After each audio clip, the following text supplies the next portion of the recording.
Panginoon, salamat sa araw po na ito. Salamat sa laging ikaw ang sagot sa aming mga problema. Thank you for your love, understanding, and taking care of us. Thank you for your provision sa laging pagbibigay ng lahat ng aming pangangailangan. Thank you for always making us healthy para sa trabaho namin at para sa aming mga pamilya.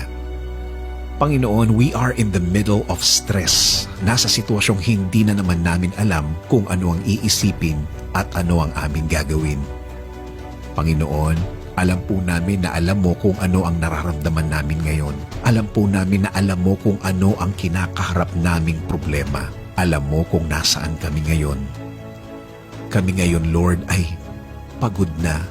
Nasa gitna ng problemang walang ibinigay kundi stress sa aming araw-araw na buhay. Lord, we're asking and praying that you show us the right way, the right path towards you, towards your glory, so we can experience once again your love for us.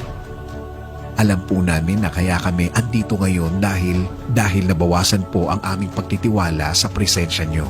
At ngayon, nakatuto kami sa aming malungkot na sitwasyon. Please forgive us, O Lord, because we are again concentrating on the problem, not you, God. But now, thanks for your kindness that we now realize that we have a good God, a God that provides, a God that loves us, a God that gives answer to all of our prayers.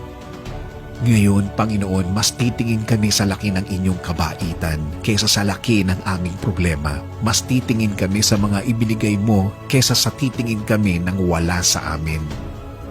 Salamat din, Panginoon, sa tuloy-tuloy niyong pag-aalaga sa amin at sa aming pamilya. Gawin niyo po silang ligtas lagi sa lahat ng masama. Huwag niyo po silang pabayaan, Panginoon, and please continue protecting them. At Lord, i-bless niyo rin po ang lahat ng pamilyang Pilipino sa buong mundo. Patuloy niyo po silang alagaan at protektahan. And finally, God, please continue blessing the Philippines. Alisin niyo po ang mga sakit na nagkalat sa aming bayan. Itinataas din po namin ang mga may sakit. Please continue healing these people who are now sick, Lord. This is our prayer in Jesus' name. Amen.